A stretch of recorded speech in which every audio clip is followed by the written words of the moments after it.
If everyone is ready, we can probably start this session by 2 minutes early, so it gives people a chance to extend their time if they're in trouble. So Ross and Barry, if you're prepared to come up here. Order. Phil and...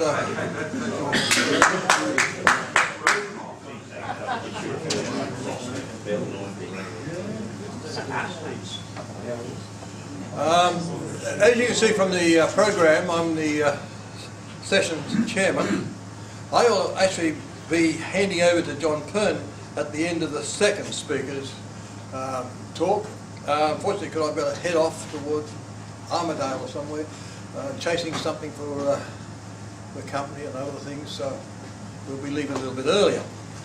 But anyhow, as you're all here now, it gives me great pleasure to introduce to this session again our speaker today, Peter Lane. Peter I've known for too long, probably 30 years, 40 years, I don't know. Anyhow, it's good to see him still around, and I'm still around. We enjoy his company, and we have great chats about different things. Peter is, as you know, a very active member of a number of organisations, including the South Australian Numismatic Society. He's been involved in that since 1963, you told us.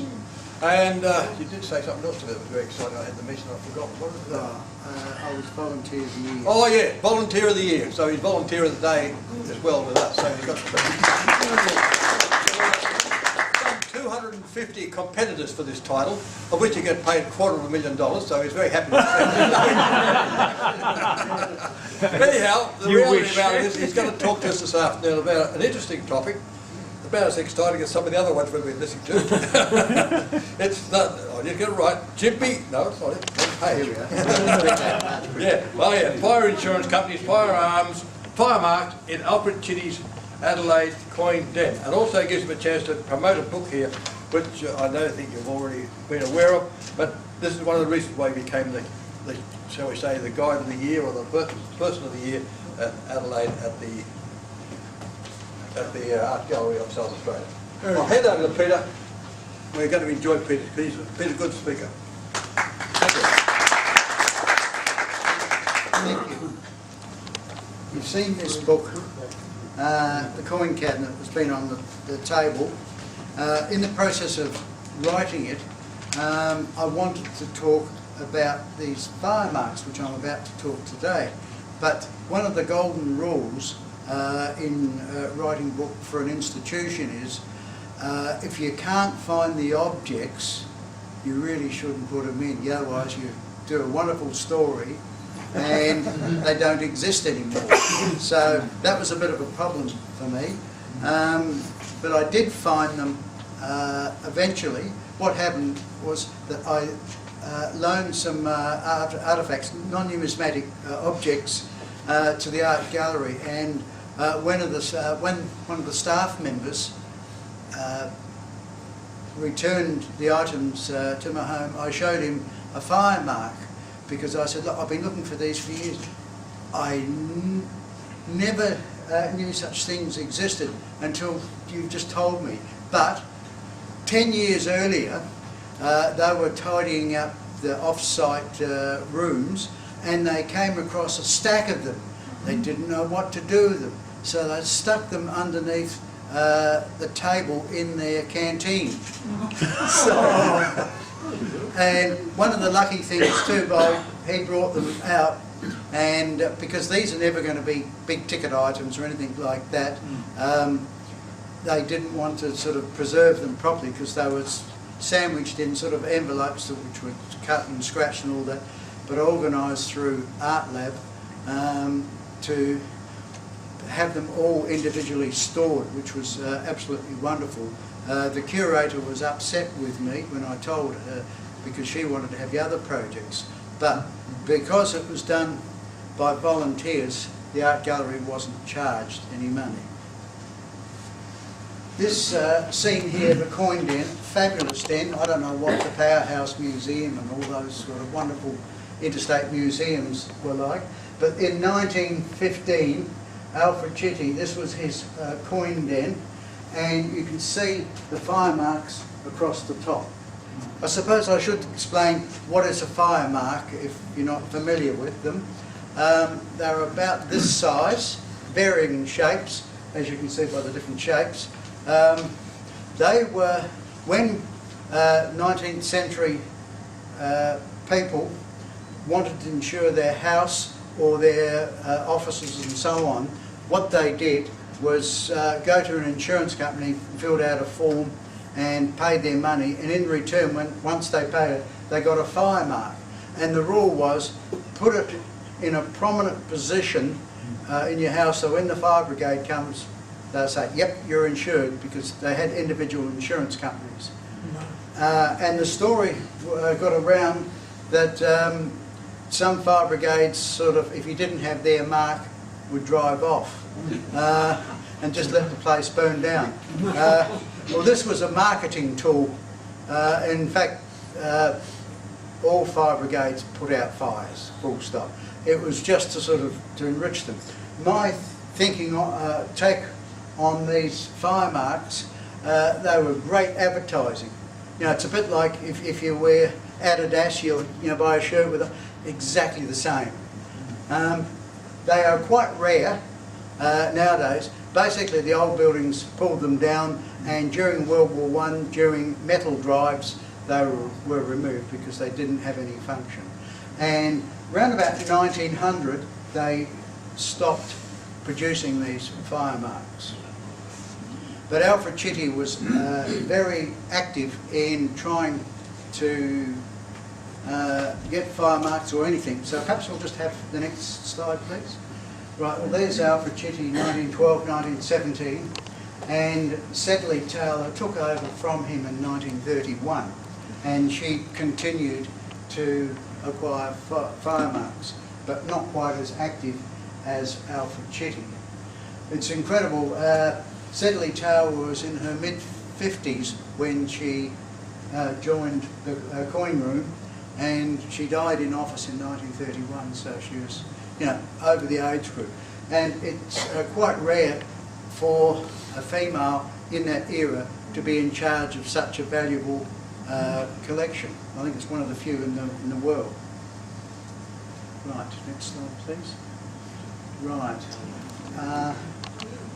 The beauty is all these, they were badly stacked, but at least they had in their envelopes what they were. And the provenance, I was able to establish, donated by Mr. H. Care, 59 Hindley Street, and acquired in 1915. It had been on display at the front of his saddler's premises.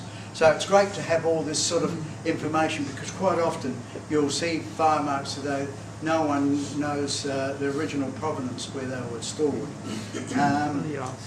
And a lot of British insurance companies had them, and also a couple of Australia. We'll just go on to the next. So I think I'll just run through these reasonably quickly. Alfred Chitty was given permission to remove that in Spencer Street, Melbourne. So, whilst he was an elderly gentleman, but he was a builder by trade at one stage, so he was quite agile, and he was able to go up and remove them from various places. Okay. Here's another one here, Atlas Company. One on the left is from Melbourne, and the other one was at 1970, was used in Adelaide. Okay. I'm just trying to give an overall view of these things, just so you get an idea. Have many people seen or collected fire insurance marks? Okay, now there's opportunity. You know what you're looking at. And they're usually sort of very thin discs, either brass or copper or like a zinc, and most of them were painted. You can see here, being out exposed to the weather for 30 years or so, you can just see the traces of blue there, so it was originally there. Okay, next one. Britannia. That was by the South Australian Company. South Australian Company was the company that actually established South Australia.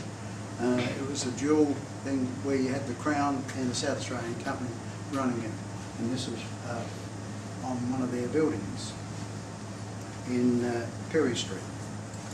Okay. Colonial.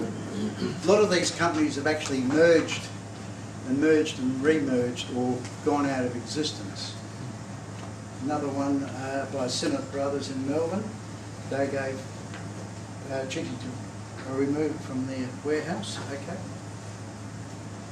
Here's one that's sort of a tin that's sort of obviously corroded quite badly. But that one came from Sydney in building a circular key bomb. I think these are quite historically important. But they won't be ever shown at the art gallery because they like modern art and this sort of thing is just a bit out of their area. Okay, next one. Now here we are. It's a nice one here. The Cornwall one. One was in William Street, Norwood, not far from where I live. And these are beautiful examples of a kangaroo. They're very rare to find any company with an Australian motif on them. So that's rather nice.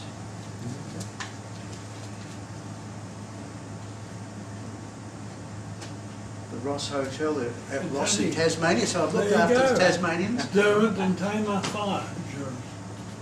I would have gone past that place. Yes. So I look after you, Barry. Oh, good. I appreciate that. Okay, next one. Phoenix Rising. Here's another one which is sort of tin. You can see the original blue in there, and it's rusted. But that's the way they come. You don't find them in EF and all that, or UNC, because these were actually used on buildings. And that one was in Hindley Street, and there are 6 examples in our collection that bear those.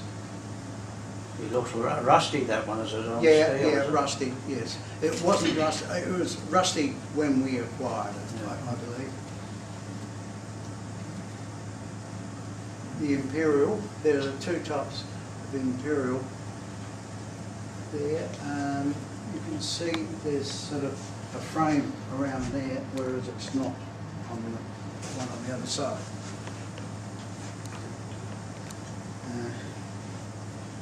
You can see, you can read where they were found. Another Bond strip.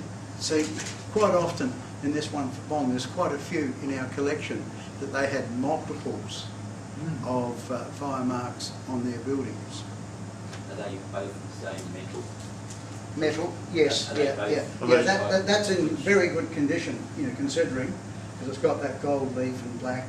Which metal? Which type? That one there is copper, and that one I think is like a tin. Excuse me, Peter, how's that circular key in North Sydney?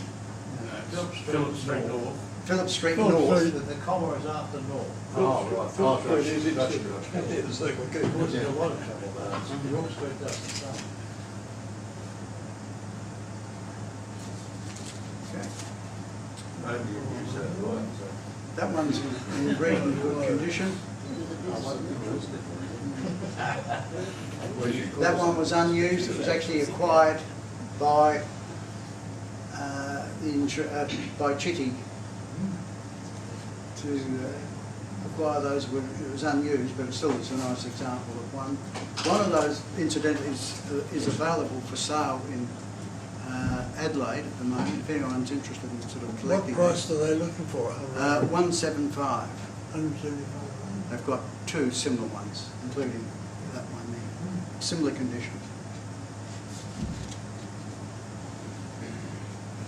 Right, okay. Well, here's another one, which was Liverpool, London and Globe. This would have been an earlier example of making it, because the previous one, if you just go back to that for a moment.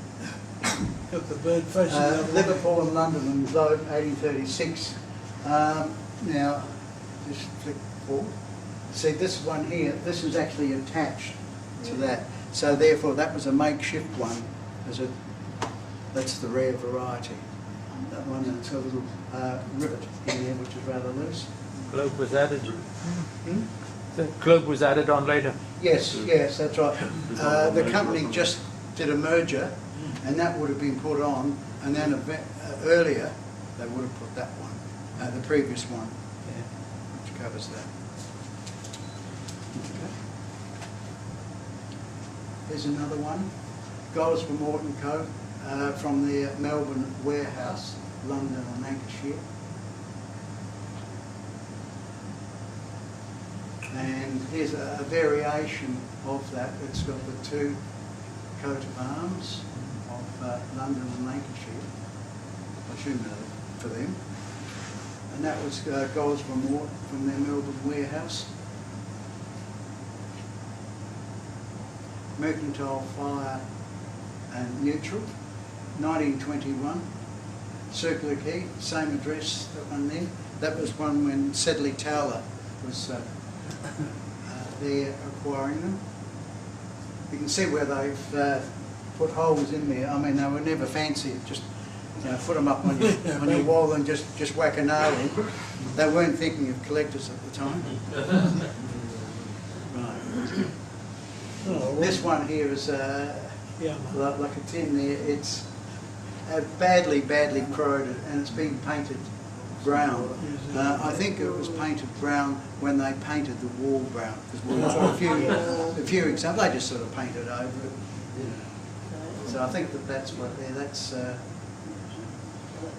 New Zealand national. Norwich Union. They also donated a variety from the same location, so that's interesting. Am I going about the right pace for these? Yes. Yeah, that one's, you can see it's slightly different. If you go back, you can just have a look. See Norwich Union,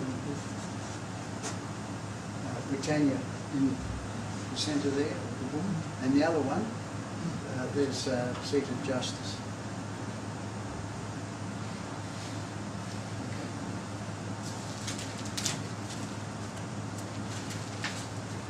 Queen Insurance, another one in 1916.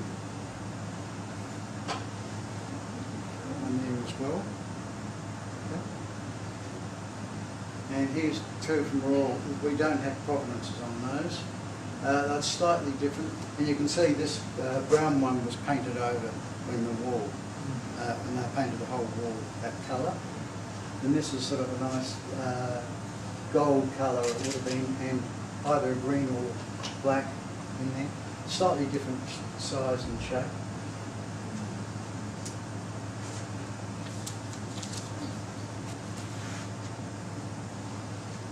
Another one from the Circular Key, that must have had a lot on those walls.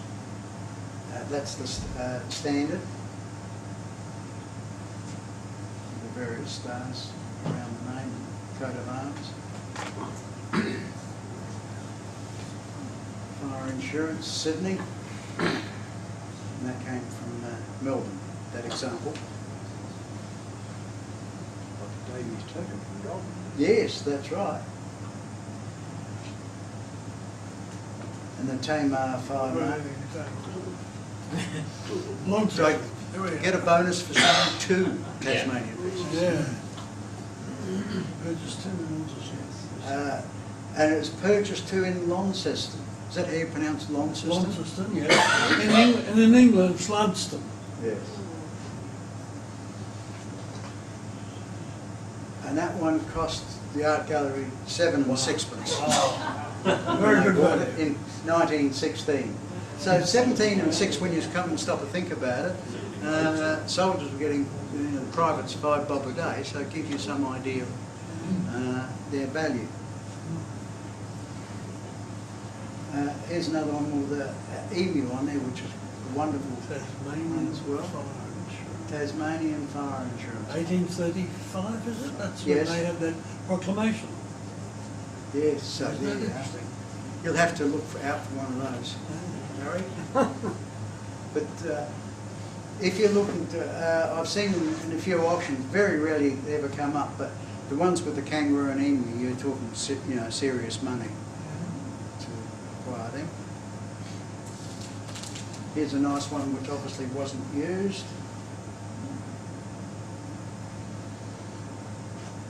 It's rather nice.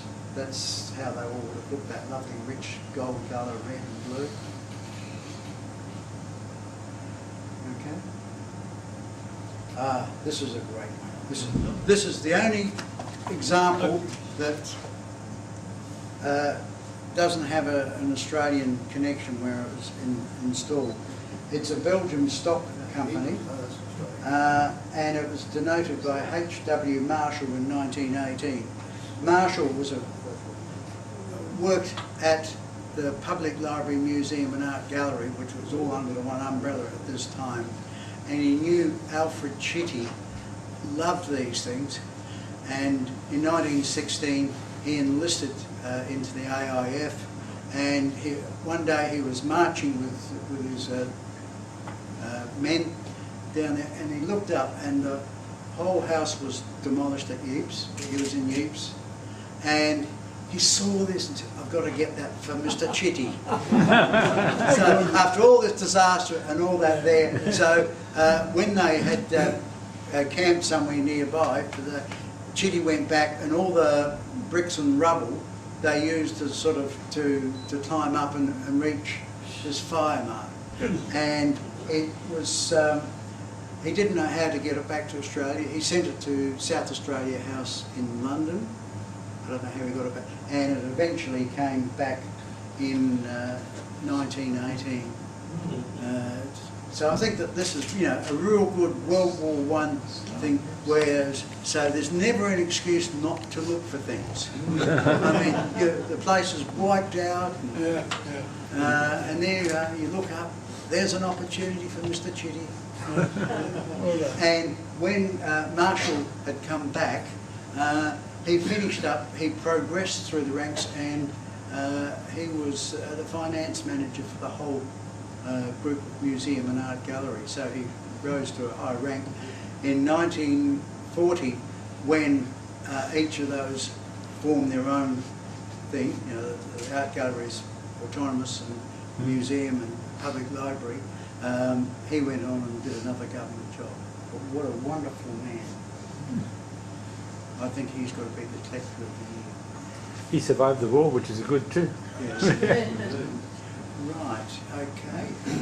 I don't know how quickly we are, but... I think we've got a few minutes for 20 questions minutes? anyhow. Yes. You've got your medal there. So You've got your medal. it's the one there. None there. There is one here. We must get one of those.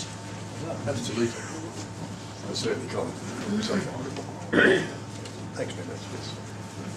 Firstly, we'll take the opportunity of getting some questions in a moment or two, but it gives me a great pleasure on behalf of John to give you your prize for being a speaker here today. Thank you. Now, here's a new branch of numismatics. Does it beat postal notes? Does it beat ancient coins? I don't know. But it's an interesting area. You just got to find examples. It's obviously, we have the examples in South Australia, but not many float around. I can say one thing. One's available. You had the coins on the bottom and the medals and the top. What does that say? Well, it's a premier thing. Right. Okay, any Out of questions? reach. John first starts. Yes, Peter, what's the iconography of the bird with the in many of the symbols? One of the phoenix arising from the ashes is Yes. very obvious. The fire, but the other one was the bird. Well, liver birds. It was a lighter bird. Yes, and that would have been linked to Liverpool. Yes. But it seemed to be in so many other ones as well. The question I was going to ask you, well, sorry, Fred, you can ask first. Comment this one. I actually saw one in Sydney up on a building in the vicinity of Centennial Park. Oh, I was with a cycle touring club, and that was one of the little highlights. Now we go around here, now you see that thing on the firemark.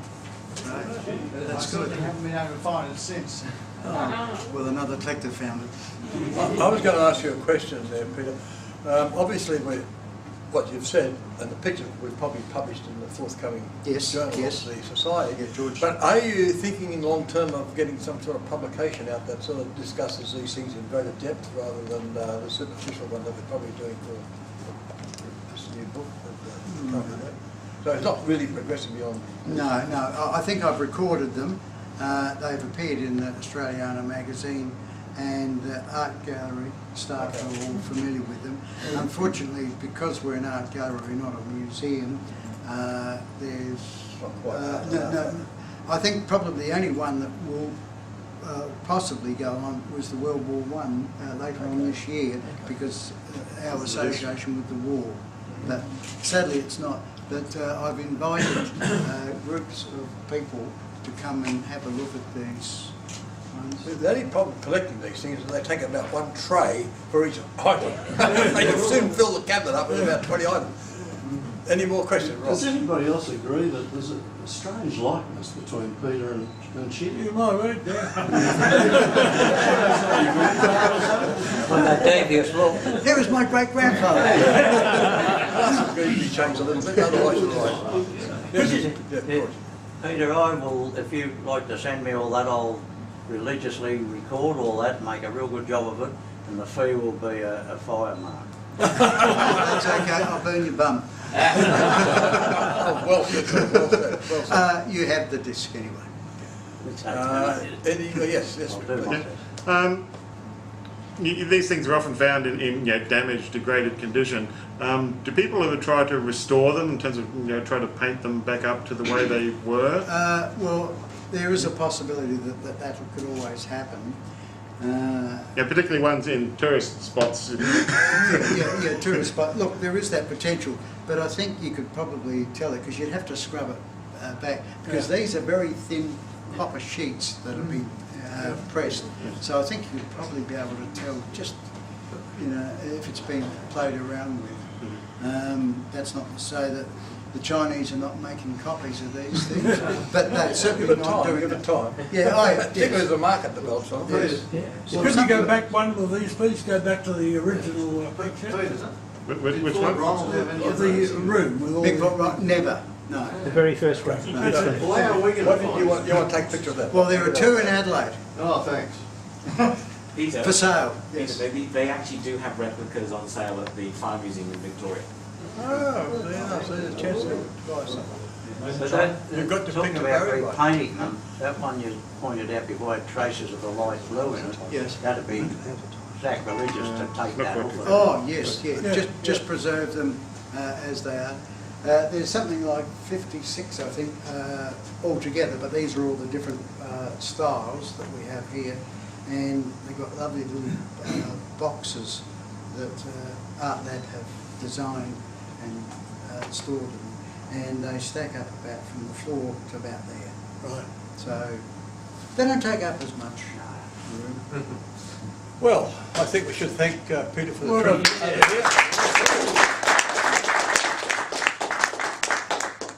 It's very fortunate that both Peter and our next speaker, Darren, are interstaters from the south or the west. So they're not really like us, Queenslanders or New South Welshmen. They've come further afield to be with us. And this is why it's very, very special that we give them a better welcome than most of us, because we're all we. They are outsiders. I don't know. Peter's part of the I furniture know, too. but he's just gone a bit further.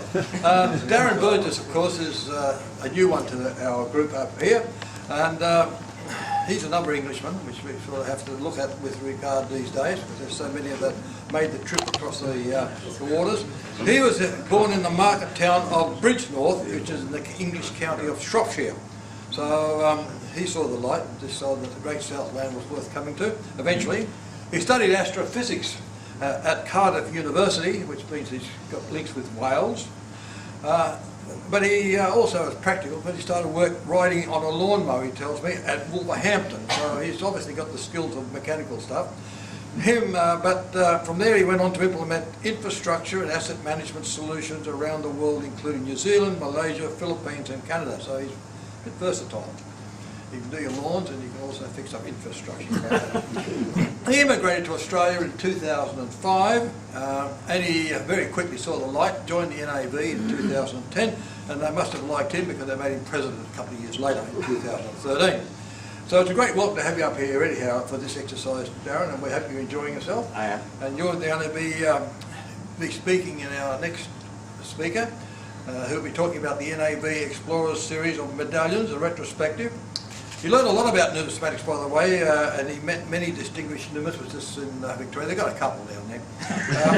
Tom May was obviously an influence on him, and this is probably, he learnt from Tom something about every piece tells a story, and I think we all know that from the way we've been listening to these speeches this weekend and in the previous 17 occasions we've been here. Okay then, Darren, you've got the floor. Thank you, Colin. Thank you. Thank you, everybody, and thank you for making me feel so welcome. I really appreciate it. I have had a fantastic weekend, and I think I've made a few more friends along the way, so that's been fantastic.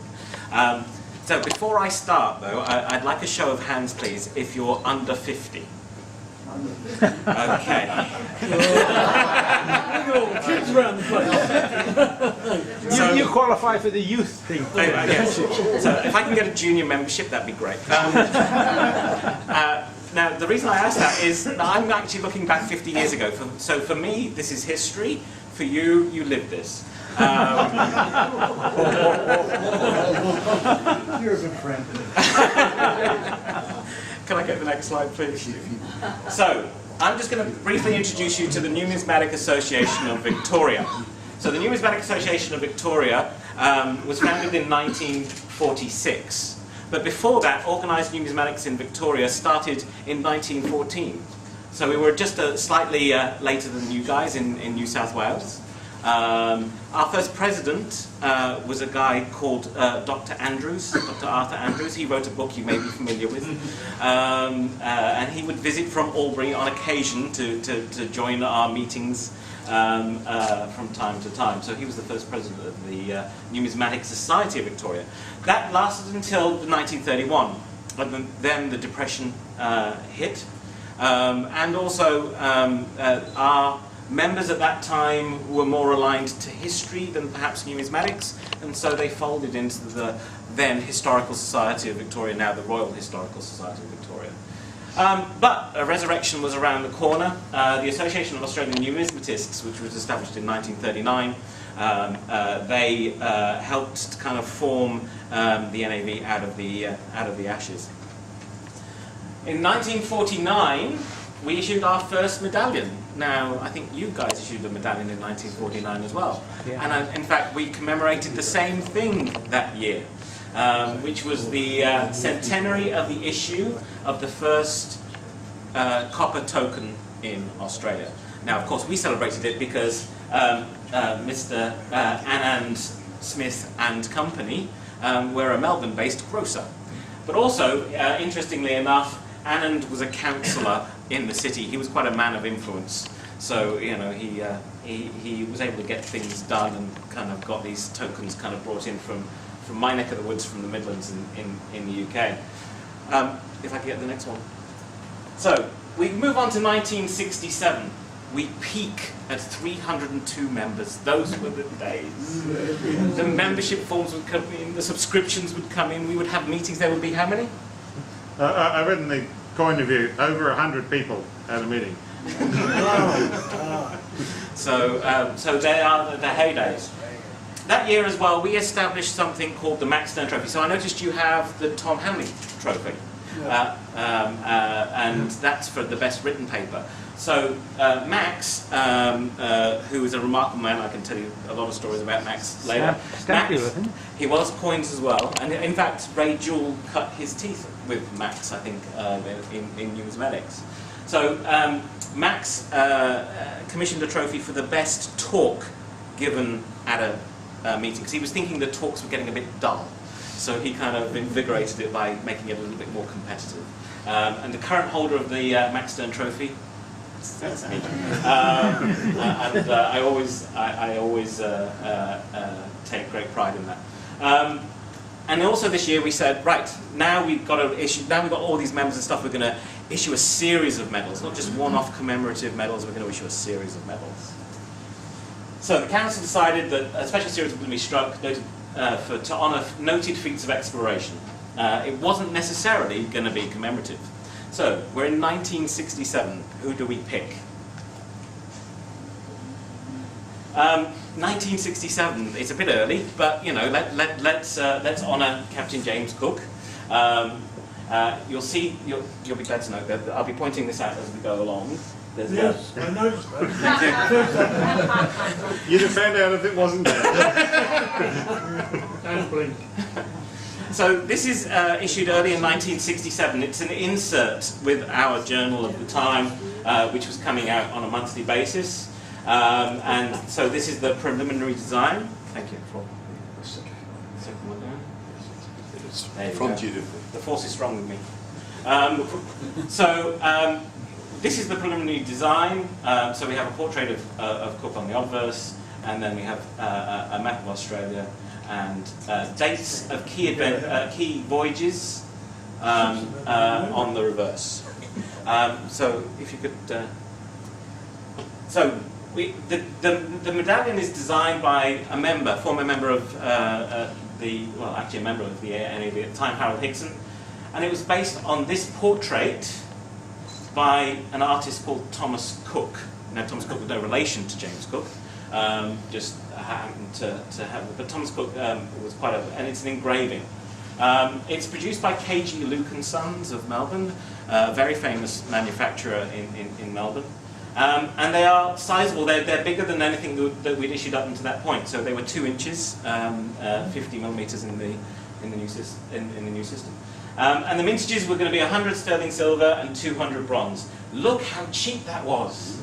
Sterling silver, just slightly more expensive than the bronze. Bargain. I'll take a pair.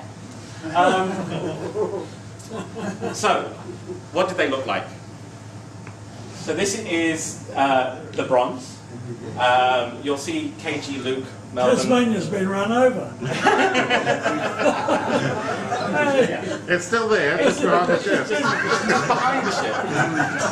Gasping for air. Oh, it's terrible.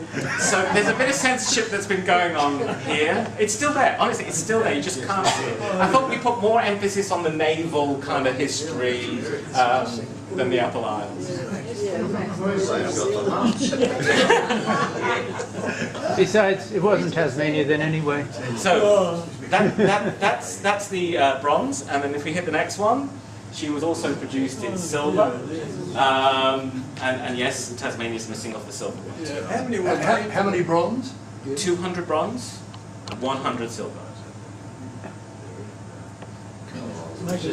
Tasmania's not on that one. There were some for sale. I had one in the auction. I had one of the bronzes in the auction. Yes, I'm the proud owner of it. There you go. Thank you very I'm a bit much. worried about South Australia. What happened to the Gulfs there? That is the least of our problems, as we will find out. So just going on to the next one, just a little bit of details. So we had 3 honorary life members at that point in time, and they were all presented with a silver medallion. Bronze medallions were presented to the Museum of Arts and Sciences at Ultimo and the Royal Numismatic Society of New Zealand, because those Kiwis love that Cook stuff. So it was our partners across the ditch were given some. Pair of medallions were also given to Captain Cook's Landing Place Museum Trust, and there are a number of trial strikes in lead in our archives. By the time, so these were issued around September, October of '67. So that's the date that they were issued. By February of 1968, only the bronzes had remained. All the silvers had sold out. So, who's next? Oh, there it is. Not only that, we've labelled it, you know, just so you can find it. Bass and Flinders. Now, that's a mistake. Van Diemen has got an E in it. Man's got M-E in it. Oh, we're going to have so much fun as we go through this. So, this is George Bass, surgeon. Absolutely. Highly collectible. from a medical Oh, numismatic absolutely, point of view.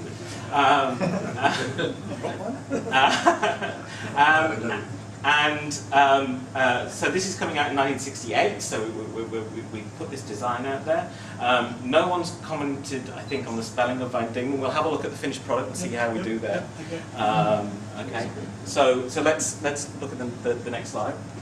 So here's the portrait that was used, designed and produced again by K.G. Luke, based on this portrait by an unknown artist that's in the National Archives. So it's very clearly that's the portrait that we've used there. 50 mils in diameter again, 160 sterling silver and 160 bronze. So we kind of upped it a bit because the first one was very popular, as it usually is in the series. Silver's gone up a bit, $8, but you know, why not? I might get the pair for that. So that's the background, and then if we have a look at the medal, okay, so you can see here, this is Now it's spelled properly there. Yeah, that's correct. okay, and it's on the map. It's very prominent. Yes, yes. You know, it takes up a fair bit in comparison to New South Wales. That's relatively wrong. And we have the trials of the world. It's nice that Victoria gets a little bit of a nod here. By the way, we're producing these things. Okay. Took one look at it and went back the other way. And then off you go. Oh, he's going to go to the apple aisle this time because you know that's No, SH. Ah, that is a really good question, and I can't find the answer. I need to dig deeper in the meeting, in the minutes. I don't know who SH was. But there's a couple of things that some really historically accurate depictions of the whaler. The Tom Thumb. Yeah, the boat. Victoria's not there, so that's good. Yeah. So moving on to the next one, also available in silver, looking a little bit slightly pitted, this one, and the boxes had red on them, so that's kind of come off the felt from the box. What's interesting is I've got a pair of these, and I picked them up on, I think it was eBay. I picked them up on eBay, and they are not genuine. They are not sterling silver. They are very underweight, and they are unnumbered. So all of the ones that we issued are numbered. The pair I picked aren't numbered. I think they're trials. I think they're genuine trial pieces. So I think they're rarer than the normal ones. But David G's not those out in Lombard. now you're telling me. Good job I didn't pay When too were they much. struck? Hmm? When were they struck? These were struck in '68. Oh, I'd be going down the path of Sydney Hagley there. Sid Hagney. Okay. Sid Hagley. Yes. Might be worth looking into. We did play around with designs on coins as well as Yeah. Okay. And it's Bill Sydney. Sydney. Yes, like Sydney. So let's have a look at the. G-L-E-Y. So from our collection, the plaster cast is retained by us. So we have the plaster cast. I haven't seen it anywhere, but I'm sure we've got it. The bronze medallion was presented to Rod Searle for his assistance with the ships. So the ships and the voyages on the reverse, Rod Searle kind of gave some real guidelines on that. 2 later strikings were made, but we can't find them. In June of '68, so you know, further down, 104 silver out of the 160 and 92 bronze had already been ordered from as far away as Honolulu in Alaska. Wow. So those Americans were kind of getting into the thing. And at this point in time, we were offering cases to hold your medals. And they were available either at 80 cents each, or they were available as a double for $125. If you want to get the silver and bronze in the one case, so you could buy. You had to buy those separately, but they were on offer. Next slide, please. Okay. Now, there are 2 major errors on this coin in terms of dates. I'll give you a clue here. Anyone who spots one? Yes, I know that one of the errors. Yes. He disappeared into the Pacific on the trading bridge Venus in 1803. Correct. You get a box. Now you have to buy a medal to put in it. But he's bought the medal, so he's alright. So that unless someone had some real insight as to where he ended up Well done, for John. those 5 years. That's good. It's never been known, totally without trace. There's been, of course, vast interest in looking for him. But when the Bougainville ship was found in the last 10 years, after 200 years missing, it's just not impossible that Bass's ship, the Venus, may be wrecked, may some tiny relic of it may be still found.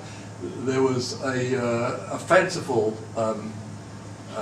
rumour put out that the Venus was captured and Bass ended up as a slave in the silver mines in Bolivia, but there's absolutely no credible evidence. I think that's proof. I think that's genuine proof right there of the 1808 for 5 years. So interesting. Anyone else spot the other error? A POM's going to tell you. Don't rush us there for a minute. The island on the left of Tasmania is too far to the left. It's virtually above it. It's over to the right. But that one's out of the line. It's not a geographical issue. Oh, right. Could you press the button forward? He was born in 1771. Not in 1763.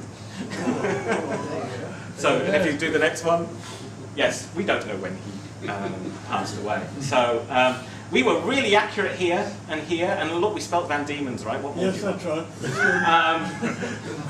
right. Okay, on to the next one. So, who's our next candidate? Well, in 1969 we're getting bold. These are flying off the shelves, and so do you know what? We're going to do 12 of these. Oh. So that's the decision in 1969. And who's next? Batman. No. Queensland at last recognised. So Oxley is our next choice, and so we've got the portrait of Oxley here, and we've got a scene where he's meeting the indigenous people at that point in time. So we're also going to be limiting it to no more than 320. So our last one was 160, 160, and we're saying that's what we're going to do, no more than that this time round. Okay. So here's a look at the kind of portrait that would have informed the medal. That's a spiffing hairdo. That's very modern. He's looking very smart there. Again, designed and produced by KG Luke. Again, 50mm. The mintages, we're cutting back now. These things aren't necessarily flying off the shelves. So we'll do 100 sterling silver and we'll do 150 bronze. Look at the price of silver. Oh, going up. It's going up. So we're 1969 here, so it's getting a little bit more pricey to produce these silver medals, so we need to charge a little bit more for them. So let's have a look at the finished piece. So here it is in bronze, KG Luke Melbourne here. This rather crude scene, I think, on the back. Some of the figures are quite crude in here. I'm a fan of the X-Files. I'm just wondering about this character here. Yeah, it's interestingly produced. And if you hit the next one, so it's also available in silver. Okay, so moving on. So we proposed 320. That was the breakdown of the 320, but the final mintages were a lot less. Silver and bronze medallions were presented to living senior members of the Oxley family, and a number of unnumbered bronzes exist, but I haven't seen them. If you hit the next one. Okay, there is a prize on offer. There's an error. Anyone want to take a guess as to what's wrong with something factual on this one? Well, there's one thing that leaps out, of course, is the bikini bottom on the Aboriginal people. They never wore that sort of thing. So that's totally anthropologically inappropriate, culturally inappropriate. Right. Yeah, they had a lap layer on, didn't they? Well, Okay. Any other guesses? To do with the dating. I think it's to do with dating again. We don't know when John Oxley was born. We know when he was christened. And he was christened in 1784. So it's unlikely he was born in 1785.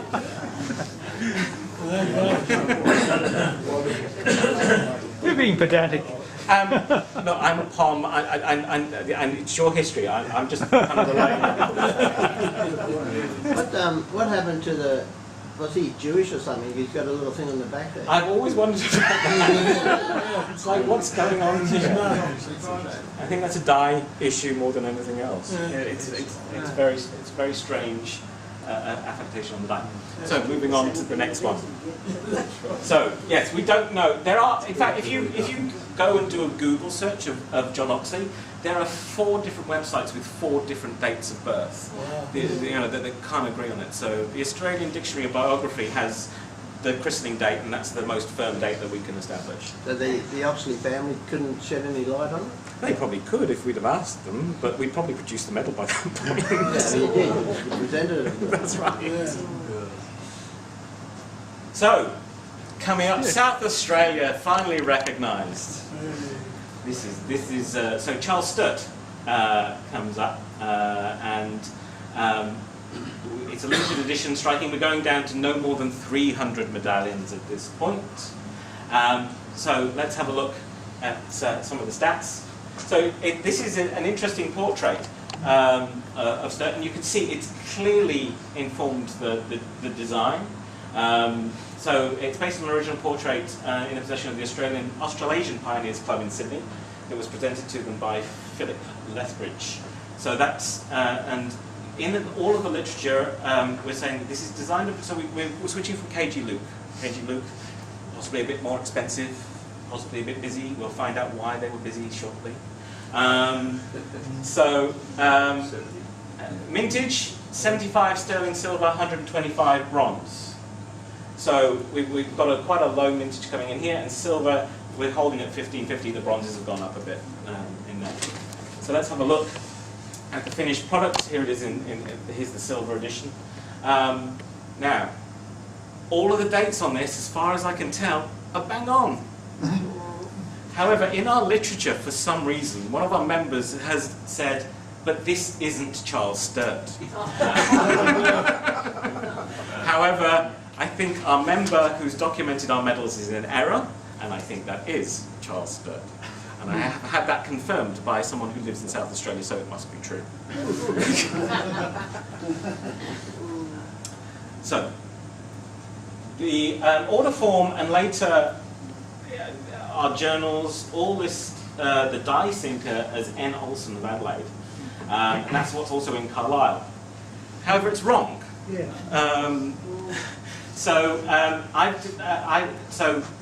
I have Barry Newman works with Jeff Olsen of Alan J. Olsen Pty Limited, which is now called Olsen Badges in Adelaide.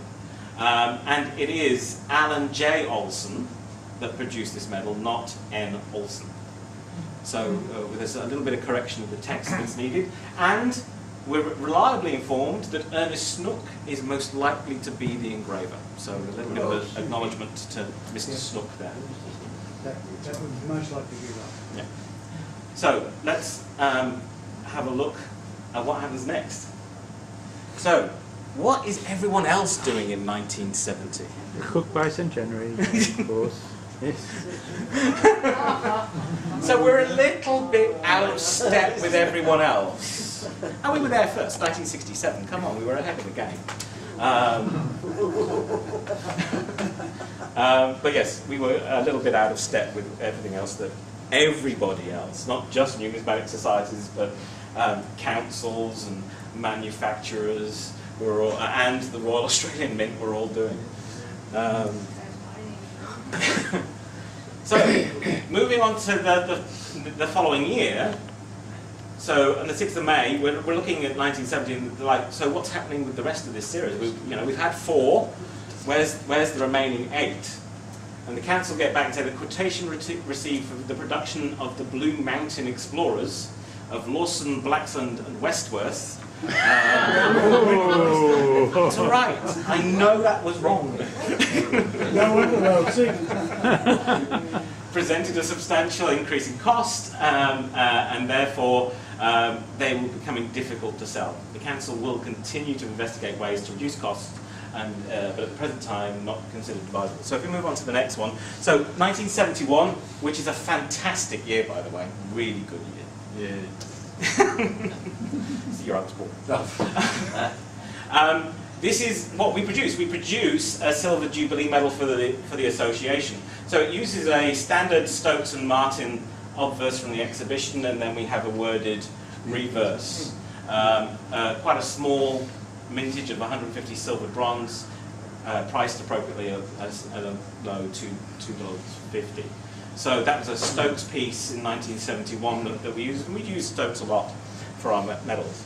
In 1973, we finally cut the cord and we say this is never going to happen, it's never going to take off. So we decide to discontinue the series.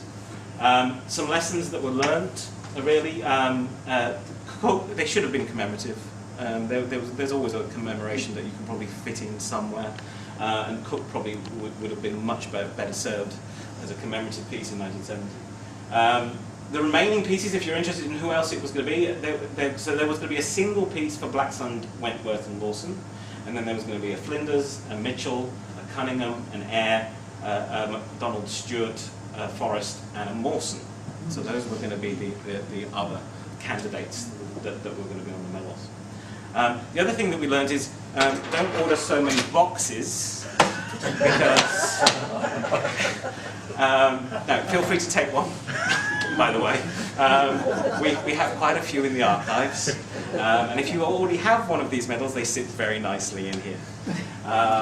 So we did have a number of those left over as well. Now, meanwhile, just stepping back a bit, in 1968 at the ANS, at least 15 members of the Numismatic Association of Victoria will be paying a fraternal visit during the Queen's birthday weekend. That's this weekend. It's 50 years since we first visited you guys. It's nice to be back. Welcome. And you were going to hold an extraordinary general meeting at the New South Wales Nurses Auditorium, first floor. So who was a member at the time? You were? Yes. Colin would have been. Yeah, Colin would. And George, you were? I was the president. I remember the occasion well. So, this is from your report, by the way. This is volume 32 from May 1968. This is May, okay, and we're visiting in June. So if you hit the next one, so in the next issue, this is the report. I've got a whole backlog of your ANS reports that I control. I know exactly what you've been up to in the 60s. So the announcement was made, the arrangements for the forthcoming visit. It was moved and accepted very quickly that a medal be struck for the occasion, and this medal would have the standard ANS obverse and a simply worded reverse. This is to be struck in oxidised bronze, one medal to be presented to the Museum of Applied Arts and Sciences, and one to each of the Victorian members. So we had at least 15 members coming up. So let's have a look. There it is. Now, Bernie has experienced this issue earlier the other way round. We weren't, at this point in time, the Numismatic Society of Victoria. We were the Numismatic Association of Victoria. But that wouldn't have fitted in the space. I'll make it. So, 7th to the 10th of June 1968, we came to visit you in Sydney. We all make mistakes. You saw the mistakes that we've made along the way. And there's a lovely piece in the follow-up article in your journal. Do you want to hit the next one? No. There you go. So it's a wonderful little story. It's like the design of the medal, used the crest, and it is regretted the words the Numismatic Society of Victoria used instead of the Numismatic Association of Victoria. This was due to the very short notice, and when you look at how quick this was kind of decided and produced, you can completely understand it. I did it on purpose. No, you've apologised. We apologise to and hope members of the NAB will forgive this thing. Of course we do. No slight was intended. The striking of the medal was approved at the monthly meeting only 10 days before the visit, and there was unfortunately no time for the final check. Mr. Ian Pryor and I spent a hectic hour trying to locate the medals on the evening of the 7th, and in fact only succeeded in obtaining them about the time the visitors' plane was landing at Mascot. That was just fantastic. It was like everyone's running around and I was like, they're quick, they're coming, oh my God! But trips in those days were not easy. But it's been 50 years since we last visited formally, I think. But I've had an absolute pleasure, and I want to thank you very much. Well done.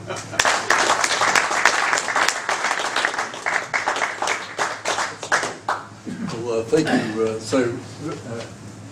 very much. Now, we have a gift, of course, for you. Thank you very much. And with our esteem and our best wishes, some time, a couple of minutes for questions and discussion. John. I'll just start this by saying that at the time, Paul Simon was the president of the NAB, and I hadn't met him before, but we had struck up a very fine relationship between the two, him and I, and we planned to do this more frequently. It had taken a long while to get around to do it, but it hadn't happened too much. But anyhow, it was a very, if memory serves me correctly, it was a very enjoyable weekend, and I think it was best like we had talks and all that sort of thing. Paul Simon, you may remember, died shortly after, or relatively shortly afterwards, because he actually gave his collection of coins, which were gold coins, to the Ballarat, and they set up the Gold Museum in Ballarat as a result of his donation. And his wife was very closely linked with Ray Jewell, and there was probably the instigations on forming the NAA as well, because of the association. But we had fond memories of that occasion, and certainly had fond memories of Paul Simon at that time. And it was one of the highlights of that decade, I think, allowing the fact that thousands of people came along and wanted to be members of the society, and like you, with 300 members, our society had sort of 200 or 300 turning up at meetings, which was quite remarkable, particularly at the time, considering how many people turn up now. And there were rival societies going, as I mentioned earlier. You know, there was the Sydney Coin Club and the Metropolitan Coin Club, and then the Capricornia Coin Club, which is another one I found. So it all went on, all this activity going on about new coinage. Wouldn't it be lovely in 2 years' time to have an invitation to every numismatic club in Australia? Yeah. That'd be a wonderful Great thing. idea. It'll be a wonderful thing on the Captain Cook 250th. It'll be a wonderful thing to do. Maybe send them a book. You've set a very good example. There's the famous example of Napoleon, you know, when he lined up all members of the young guard who hadn't advanced more quickly enough into battle, and he lined them up and none of them shot one in every 100 with the famous phrase in French, pour encourager les autres, to encourage the others. So, Darren, you've encouraged the others wonderfully. Could we just go back, Stephen, just to that first wonderful Cook slide? I just thought maybe something that's well generally known, but Captain Cook, of course, was awarded the next one, this the Cook one. The medal? Yeah. The Fellowship of the Royal Society. Cook was awarded the Fellowship of the Royal Society, and what is still the highest award in the world of science, the Copley Medal, higher even than the Nobel Prize, not for bringing the knowledge of Australia and New Zealand back to the Western world, but for his work on scurvy prevention. And the citation for his fellowship and for the award of the Copley Medal reads, and I quote directly, if to him who was awarded the laurel crown in ancient Rome, if to him who saves the life of one is awarded the laurel crown in ancient Rome, what accolades can be given to he who has saved the lives of thousands? It's a wonderful, that's what the FRS there refers to on that medal. It's a wonderful thing. 5 Australians have been awarded the Copley Medal only. So some more questions and any final? Yes, John. I just wanted to find out if the medals that the ANS gave the NAB, did they come in a box? Not that I'm aware of. Or yes and there? Yeah, they're the wrong size though, probably. Yeah, I think these are a bit too big for that one. If you reprint that medal, can you make the ship go back a bit and put Ask the Chinese to make some for you. Well, Darren, we'd all say, don't give up. There's all those others still to do. Matthew Flinders, got a whole lot. the others, John Liddell Stewart, and all those others. You've made some nice medals since though, too. Had any work been done on preparing designs or anything for those never issued medals? I think that that would have had a design. I think there would have been a preliminary possibly, but I haven't seen any sketches. Well, thank you very much. No. Wonderful.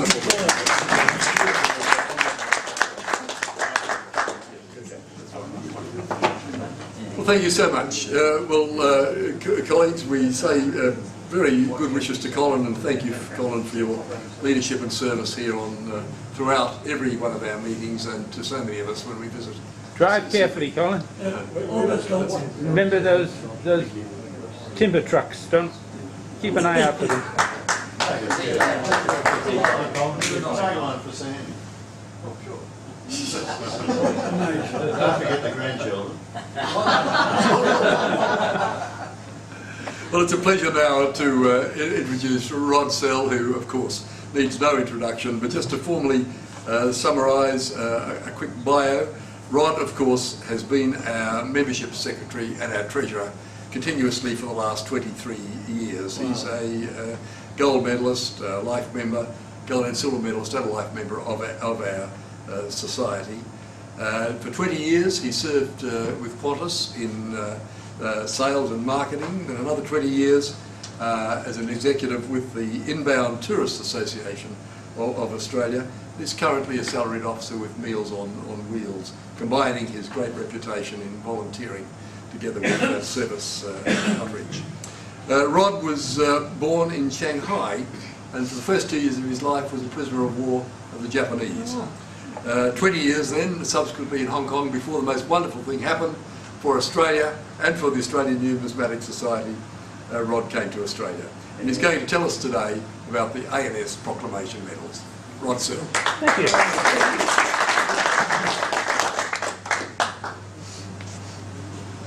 Thank you, one and all. As you're all aware, we're producing Proclamation medals now. And as you are all aware as well, I try and make money for the society off at the same time. The feed up to the Proclamation medals was the previous medals that we made. Prior to the Proclamation medals, we produced the centenary medals leading up to our centenary in 2013. And those medals went very well. So it was decided after the centenary medals were finished. And surprisingly, the centenary medals, even though the centenary is 2013, centenary medals didn't finish until 2015 because we had a few extra ones sort of thrown in along the way. So come 2015, we had to decide what medals do we produce to go forward. 2016 was pretty easy because it was the 50th anniversary of decimal currency. Okay, I forgot to put the image in. Not to worry. I have a nice little image of it. You all have the medal. We put it out in 2016. We featured on the medal the 1 and the 2 cent, the 3pence and 6pence.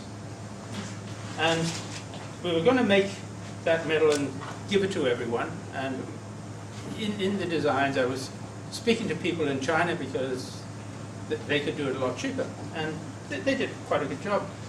And while I was conversing with them, they told me that they could plate the medals. So suddenly a complete change of plan came along, because it was initially going to be just a single medal. So it was, hang on, it would be nice to make a copper medal with silver plating for the 3pence and 6pence, because that would stand out. And then a silver coloured medal with copper plating on the 1 and 2 cent, which is basically what we did. We did the silver coloured medal. It's not silver, it's not even silver plated, it's silver coloured medal. Most of the medals we make are a zinc alloy, so depending on what we want. And we got them to highlight the coins. And it didn't cost that much more to have them plated, so that went well. So after we produced that medal, it suddenly became obvious that why don't we do the Proclamation series, where we had all these wonderful coins that were produced.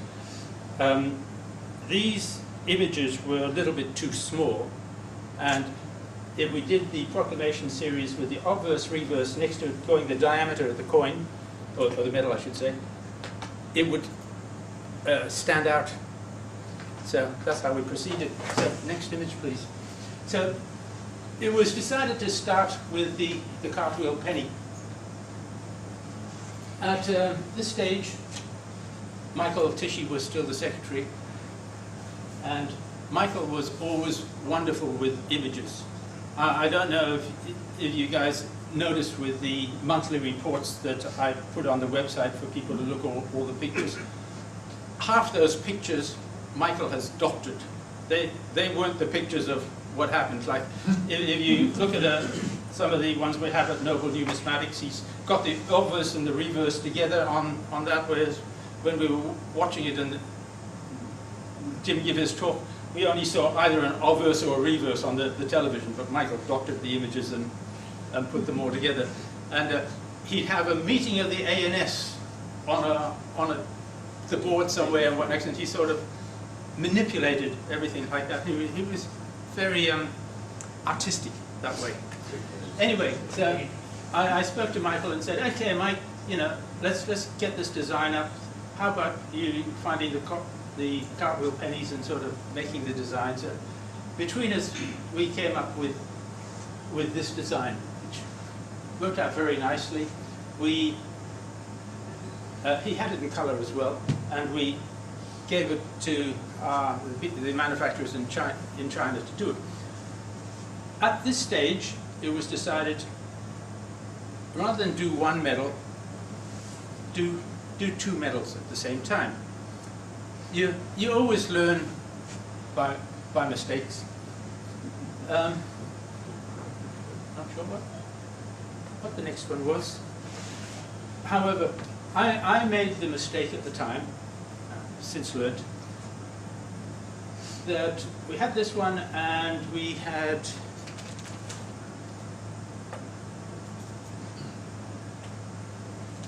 I can't remember which one it was, but it was a silver coin.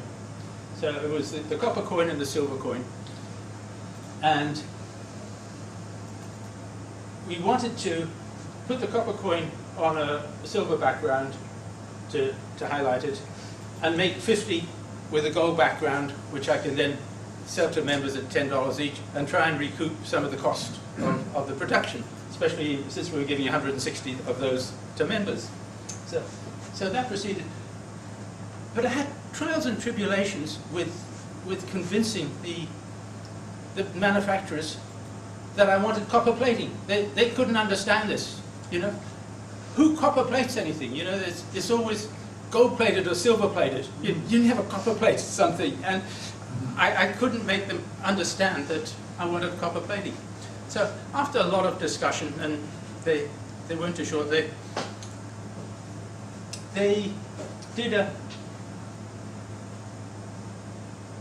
on one of the gold ones, one of the gold medals, they did a gold plated on the other medal that they were producing, gold plated on the gold medal.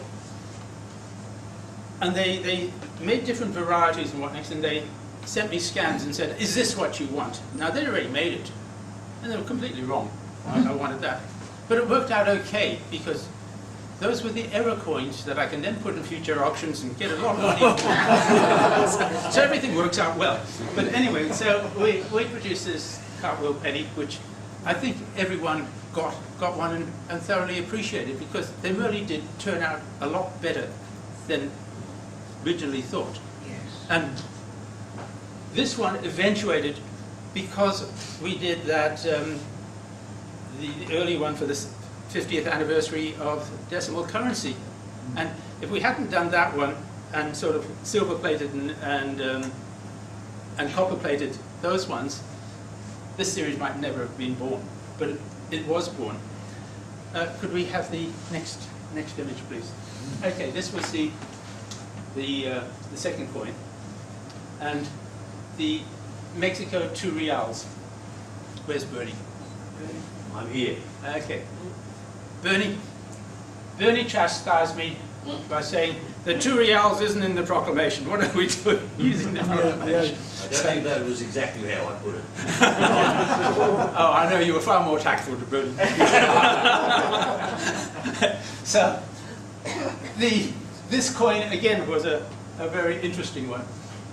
this was not supposed to be the second coin in the series. The second coin in the series was going to be one of the others.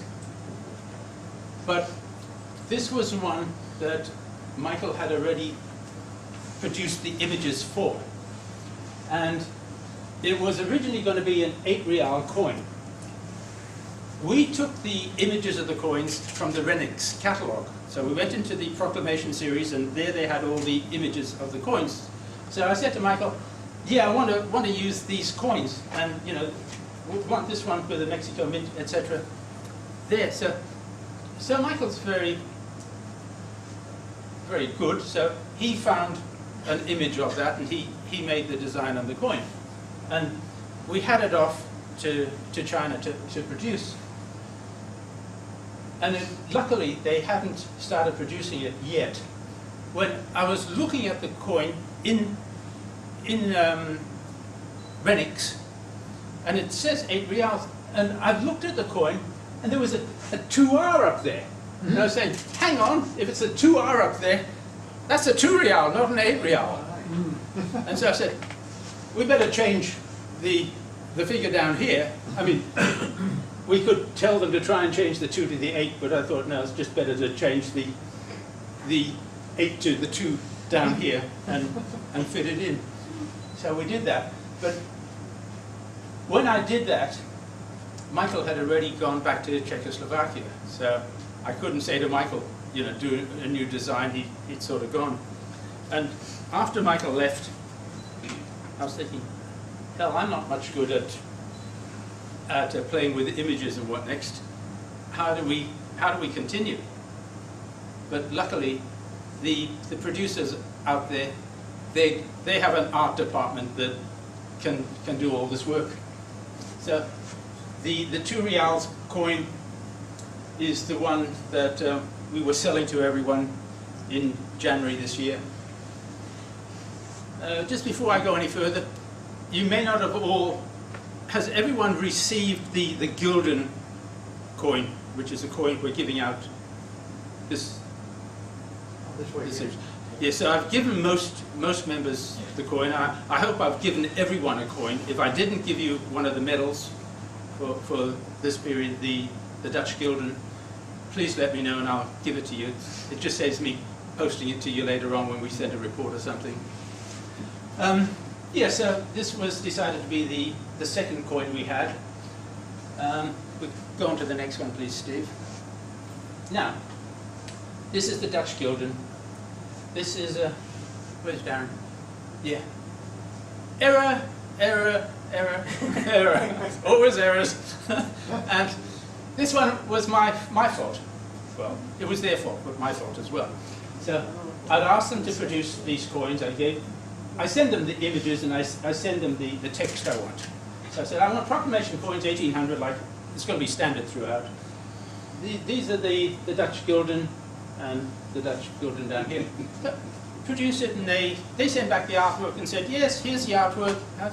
I looked and said, yeah, that's the image, yes, the Dutch Gulden, that's fine, yes, it's perfect, go ahead.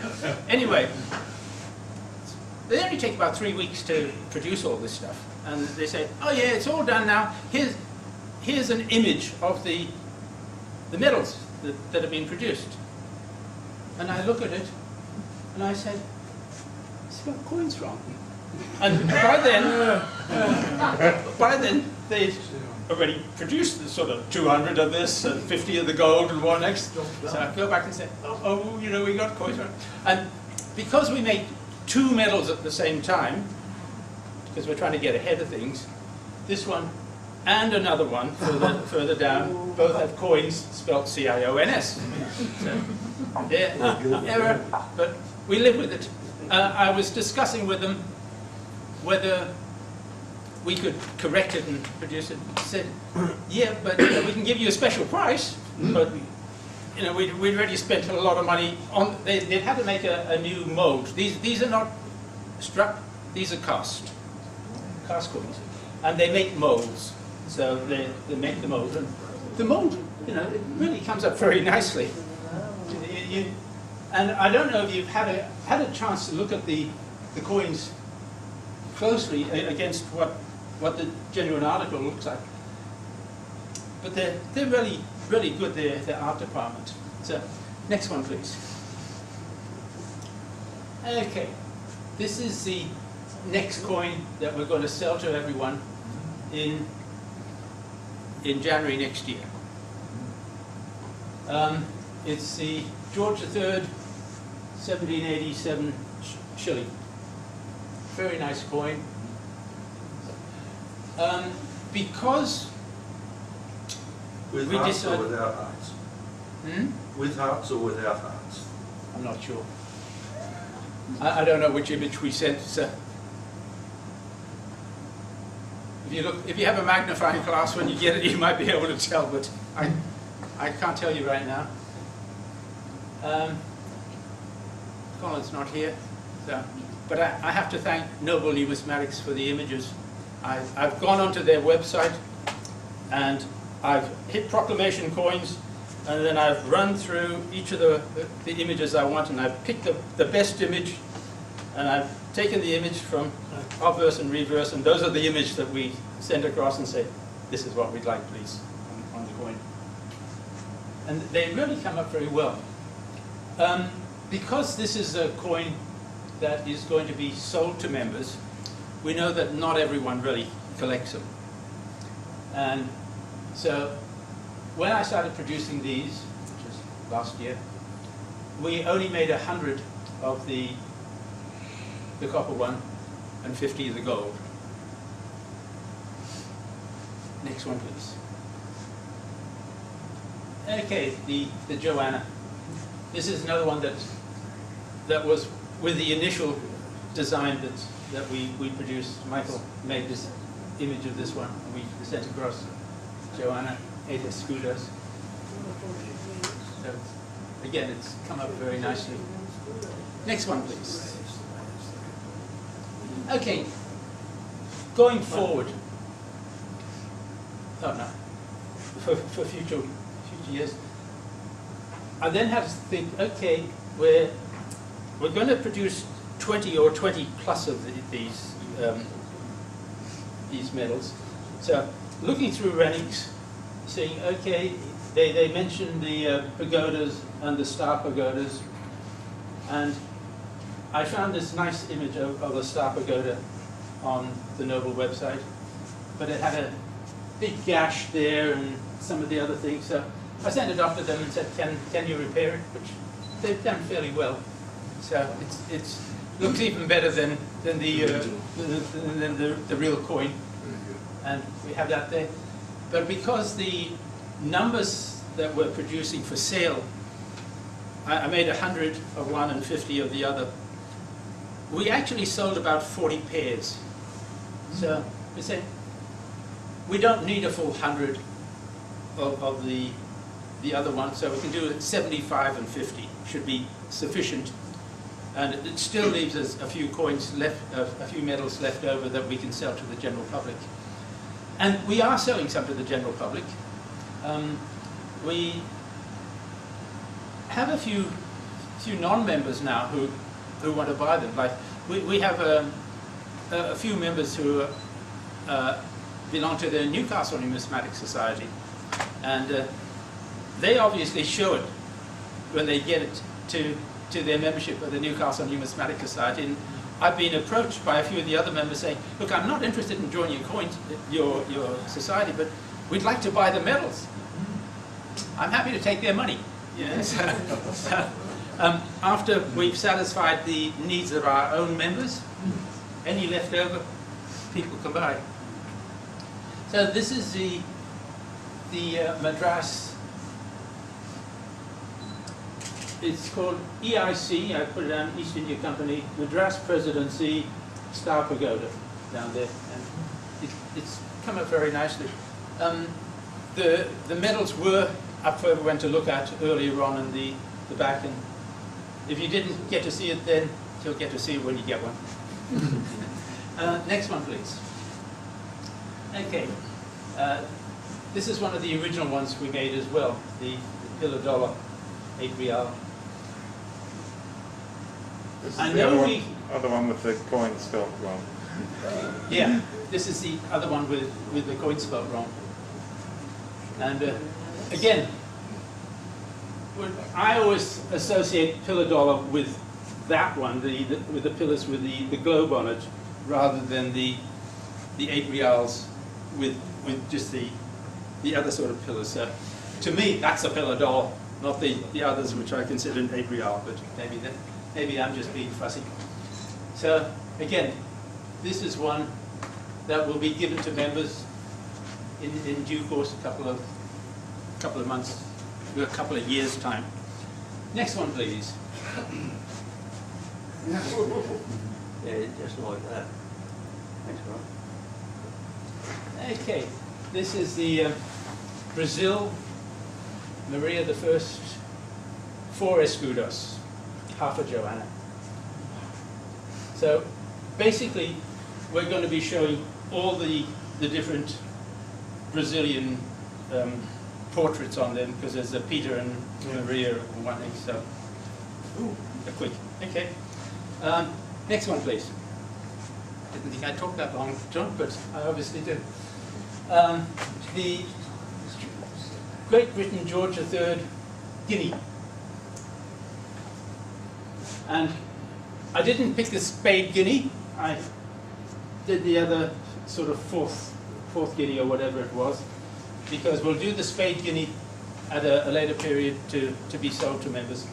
What I'm trying to think of the one, because we sell one lot and we give one lot, some of our members will get 10 medals, some of them will end up with 20 medals.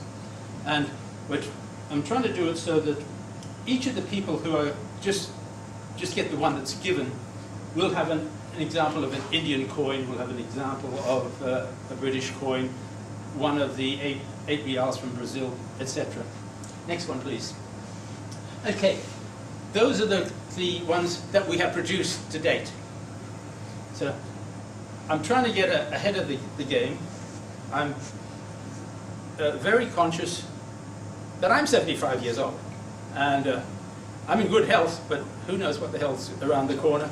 I would like, by the next 3 years, to have produced them all, and we can just sit them in stock and distribute them in due course, you know. And so we're not held ransom to somebody else having to come in and try and continue. So.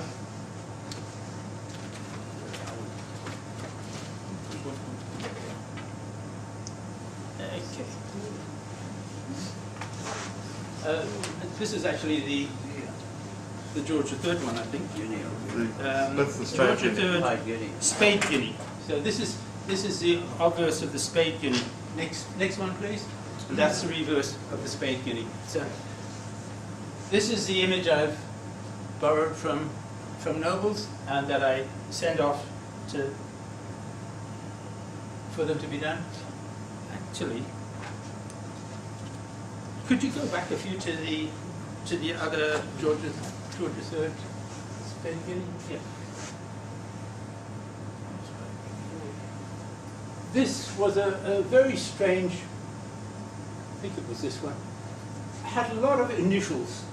There was that much wording on it that it was initial dot, initial dot, initial dot, initial dot. And it sort of sorted out for me how they actually produced it at the other end. Initially, I thought they would take it from the computer and somehow copy it onto their artwork. Now, I don't think so. I think they have some art designer who actually draws it on, and they're very good. Because of all these initials, it's a letter initial, but between the all, they have the word F, E-T, you know, and in Latin. And there's about 3 or 4 ETs here, but when they sent me the artwork, they also put a dot between the E and the T, so it was, you know, B dot M dot E dot T dot, and I said, okay, you know, that word shouldn't have the dot between. It's the word ET, and it was from that made me think that their process is, it wasn't just taken out and copied and put on the artwork, that somebody's hand drawn it, but they do a damn good job. It really, you know, sort of look and say, you know, are the ears and the hair and everything matching up? And they really, they do such a wonderful job that if anything is wrong, it's my fault for not picking it up as the proofreader. Okay, next one please. Okay, this is the drawing there. Come out of sequence. Which one is Bolivia, Charles III, 8 reals. Yes. Okay, next one please. And that's the Peru, Charles III, Charles IV actually, 8 real. No. No. Maybe half Joanna. Half Joanna. Yeah, that's a Brazil. Brazil, Joseph I, 4 escudos, 1866, yeah. Yeah, next. The Brazil, Maria and Peter, 4 escudos. Next. Then we come to the Netherlands, Holland gold ducat of 1758. Legend next. And we have the Indian Madras gold pagoda. Next. Okay, we come to the Indian Bengal Presidency EIC gold mohu of 1793. And next, that's the other side. And then we see the silver version, which is the EIC rupee. Sikha rupee that we saw yesterday. I didn't know Sikha meant new. And I think this is the last one. Oh, no, it's not. Again, it's the Charles IV, the Columbia 8 escudos. Now, in Proclamation, I don't think he mentions 8 escudos. He just mentions the Joannas. Joanna. But the Joanna's 8 escudos, and so we'll call it the 8 escudos. There. That's not a proclamation. That's not a proclamation. And the next one, please. The Charles III, 4 escudos. Next. Okay, the British ones, copper ones. We will have to stop fairly soon. Yep, with just the last two. So these is the George III, copper halfpenny and penny. And because these ones are not in the Proclamation, Bernie, when I put it on, instead of saying Proclamation coins, we're going to call it Proclamation era coins. Thank you, everyone. So that's what you can all look forward to. So, yes. Any points or questions to Ron? George.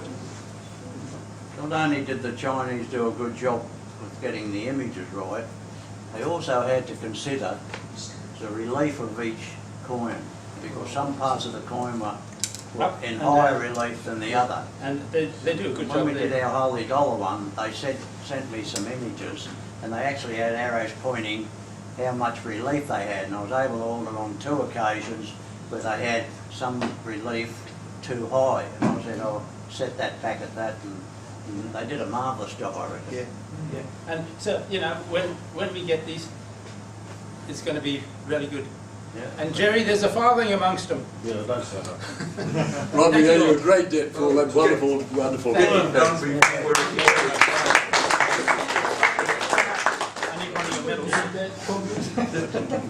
No, I said, now.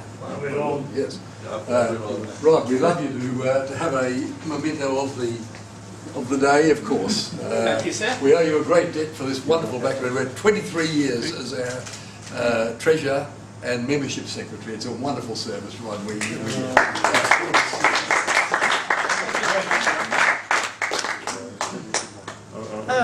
Well done, Ron. Well, you guys will see this in the future. Yep. There's a phrase that we pick a very strong person to be our anchor, and the phrase "anchor man" is an appellation of esteem and tribute. And of course, our anchor today, this last paper, is our convener and our Queensland President, Gerry Doyle. Gerry has been a member of the ANS now for 35 years. He's a retired computer professional officer, full-time leader in software development and IT management for the last 40 years. He was in charge of all of software development and all IT internationally for Mount Isa Mines and subsequently for ComSec, and he's been wonderful in that role. As we've heard in past conferences, Gerry is a real expert in farthings and has really extended our knowledge over the years about farthings. But it's not about that which today our convener is going to talk. Gerry is going to give us this presentation on the Royal Numismatic Society of New Zealand, particularly the silver medals. Gerry Doyle.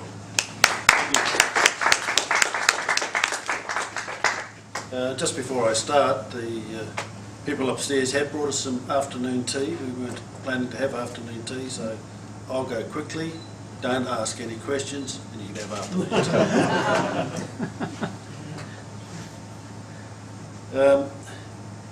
In 1964, New Zealand introduced the decimal coinage bill, with the changeover to decimal currency occurring the 10th of July 1967, the decimal changeover day. This change resulted in many people becoming numismatists and collecting pre-decimal coins of New Zealand, me included. This also resulted in a number of coin clubs and numismatic associations being formed, and for existing ones, increases in membership. My display of medals, which is still over there, from clubs and societies from New Zealand show a number of these medals.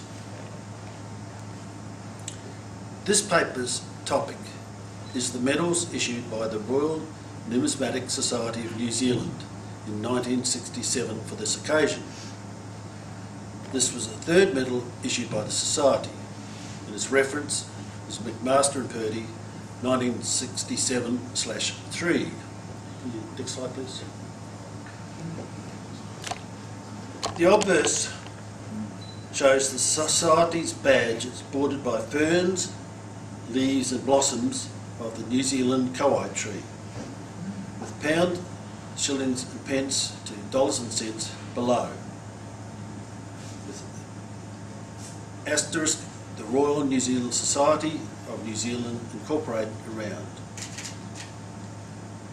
The reverse shows the reverse of all the new series of circulating decimal coins overlapped, and July 1967 decimal coinage introduced below.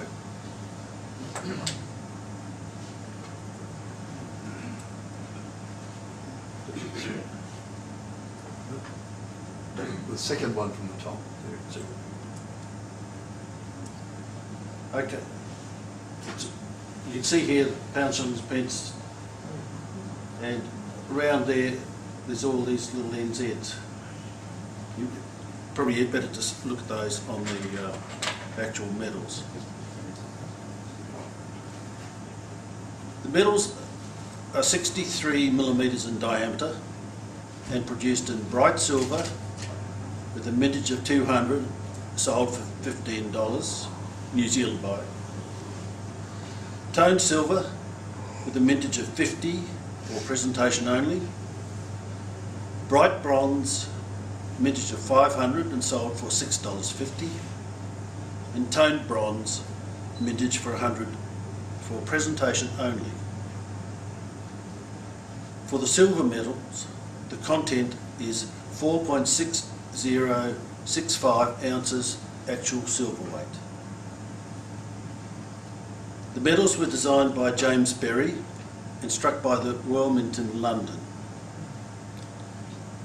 The reverse design, showing the 1967 decimal coinage, was made up using coin models and other dies held by the Royal Mint. The 6 circulating coins are actual size and overlapped. Can we have the next one?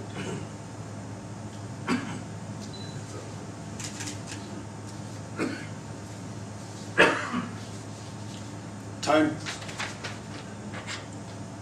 say no. Tone silver, bright silver. Expensive, cheap.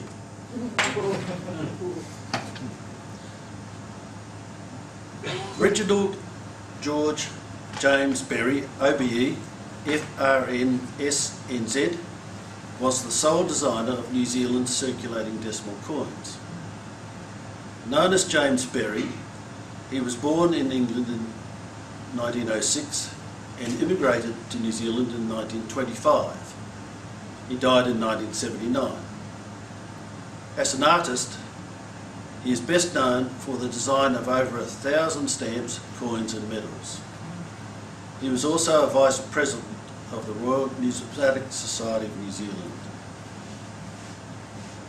The Numismatic Society of New Zealand was founded at the Alexander Turnbull Library on the 20th of July 1931, and the Royal Prefix was granted in 1947. The then Governor-General, Lord Bledisloe, was the inaugural patron, and there was a message there. If you want medals designed cheaply, get the best designer in the country and get him on your committee.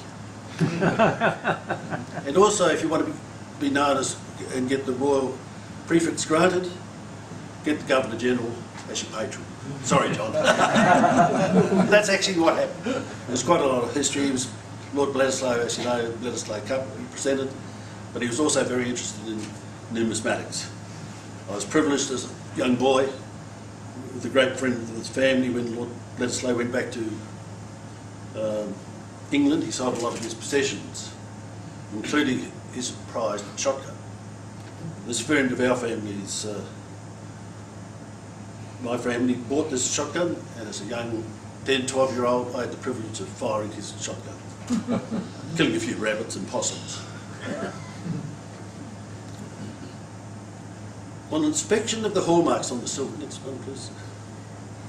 Now this, I don't know whether you can see this, but I'll try and explain it. Upon inspection of the hallmarks on the silver medals, and feel free to have a look at them, but make sure your eyesight's good and you have a very, very, very good glass.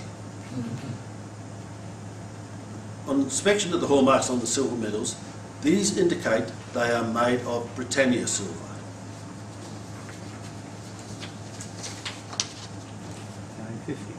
The Britannia silver standard, 95.84% of fine silver, was introduced by a 1697 Parliament's Act signed by William III to replace sterling silver, which is 92.5% of fine silver, as the mandatory standard for items of wrought plate.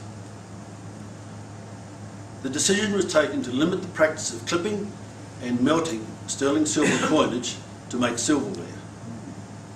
This behaviour had its origin during the reign of Charles II, owing to the largely increased request of fashion silver for luxury and ostentation purposes.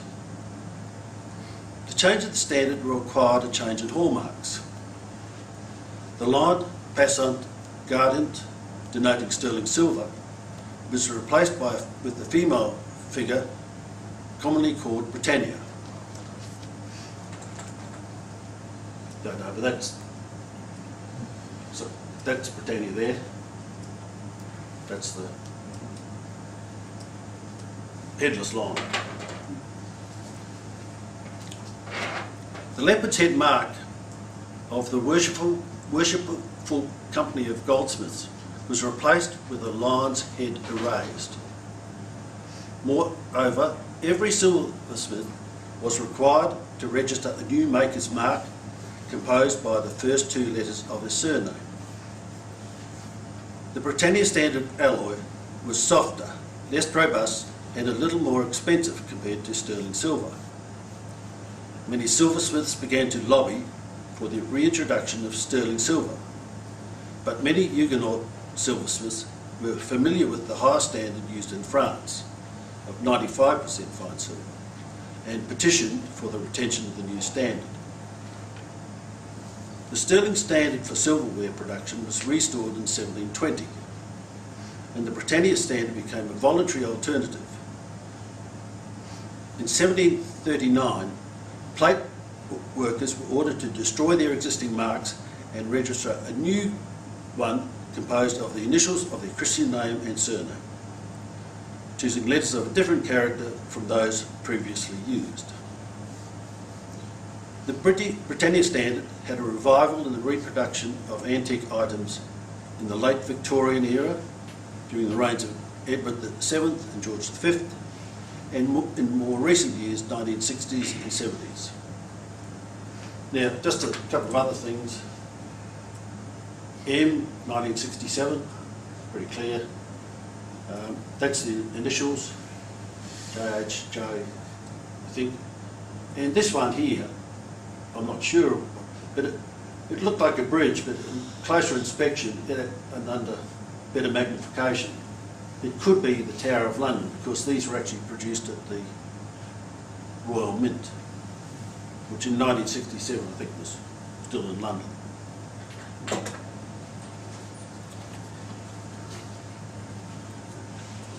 Bedfordshire. In researching for this paper, the list of those who received presentation medals included, and there was a lot of them, and I've got a full list if anyone wants to see if they should have got one. The Right Honourable Viscount Bledisloe, the Honorary Life Patron. The Right Honourable J.R. Marshall, who was the New Zealand Prime Minister at the time. The Royal Australian Mint. The Australian Numismatic Society.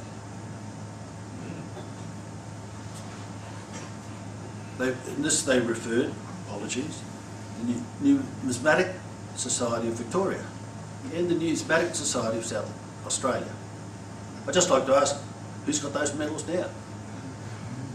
That's all. Sorry, next slide, just on the references. That's my references, and thank you.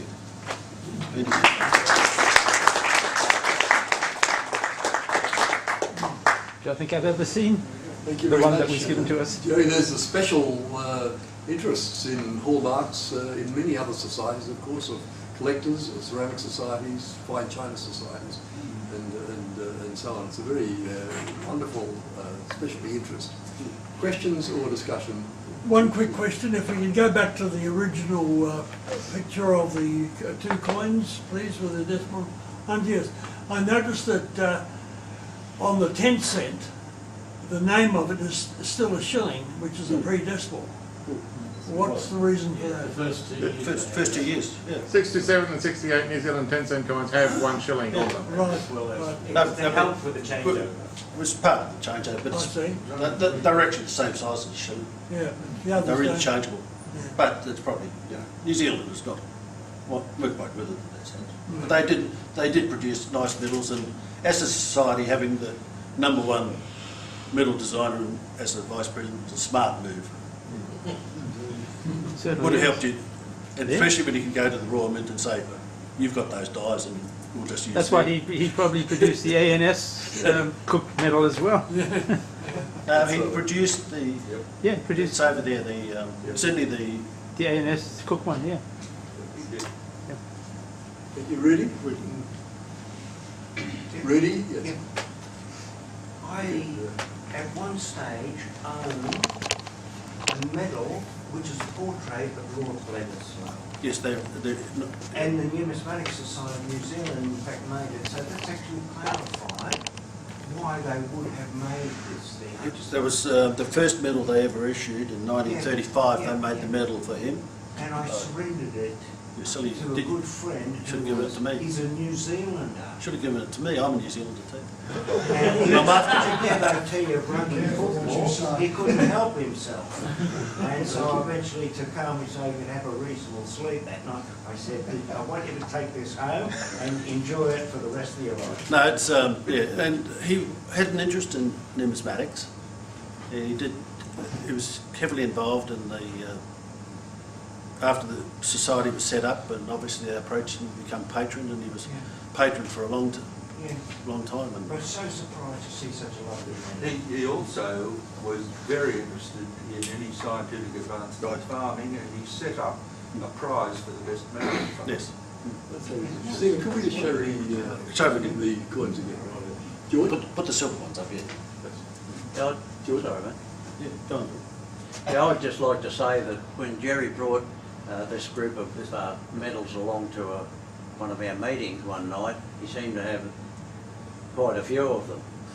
But he's done a wonderful job to bring it down that there are 4 varieties. And when we were looking at this, it was the toned one, wasn't it?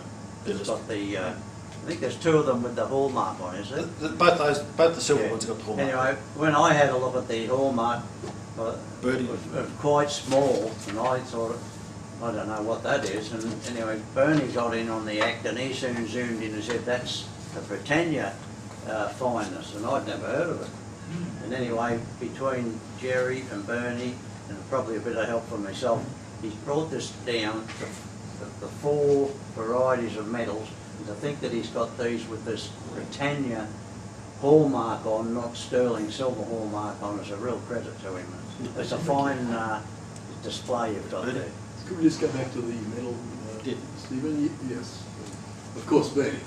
Gerry, I'm just interested whether in your research that you've done on this, there was any indication of why they made the medals so heavy, I mean 4 ounces of actual silver, and that's reflected in the fact, I suppose, they used Britannia. But was there a reason thinking behind that? I can't find any research as to why they use Britannia silver and not sterling. Yeah. But I would suspect in terms is they've actually used the original dies held by the Royal Mint. So to produce these, they're all actual size. It needed to be that big to fit all those coins on. To fit that coin. So I mean, you know, New Zealand. I mean, you can see from there that's a 50-cent piece with never. Tasmania's over here somewhere. Thank you. Many of us identify personal things in coinage. Whenever I look at these medals, they touch me. Yeah. Personally, I had 3 generations. My great-great-grandfather, great-grandfather and grandfather were all axemen on Mount Taranaki itself, and it's said that my grandmother, who was bringing up 8 children on a little subsistence farm in Taranaki, she said she was the best shot for naughty children with a block of coweye out of the kitchen woodpile. That's coweye there, and yes. coweye is also on the Yes. New Zealand 2 cent piece. Well, thank you very much, Gerry. That's really... Just before we hand over to you for you to close the conference, I think on behalf of everybody here, we'd all like to say thank you very much to you, to Rod, to Bernie, to Rod, to Stephen, to George for what his work he and Gerry will be editing and publishing these papers in the months ahead, an enormous task. We thank you and all our colleagues who've helped to make this these 2 days so very, very, very special. We look forward very much to 2 years' time when on that special occasion we know we'll hopefully have a cook theme. Meet here again, and if we can look forward to the delightful collegiate and family atmosphere that you've brought to this conference. Thank you. We'll be truly blessed. So thank you. So would you close? You can relax now. Yeah, right. Just remember they have brought us afternoon tea, so please have a coffee, and we'll probably be finishing a bit early. So, and 5:30 for the buses upstairs. Meet there. In closing, first of all, I'd like to thank you all for coming and making this conference so enjoyable and so friendly. When we all leave, it's the friendships that we make, and the fellowship of all people with common interests that it certainly gives me a great deal of enjoyment, and I'm sure it does to you as well. I'd like to thank everybody that's helped and presented papers. We started off with Colin on Essex. George has given 2 papers. We've had 2 from Colin. We've had great papers from Barry, David and Judith. Very informative. I've learned a lot. I was very good at the quiz for all the questions in the morning, but scored very badly for the afternoon papers, only getting 2 out of the last 10.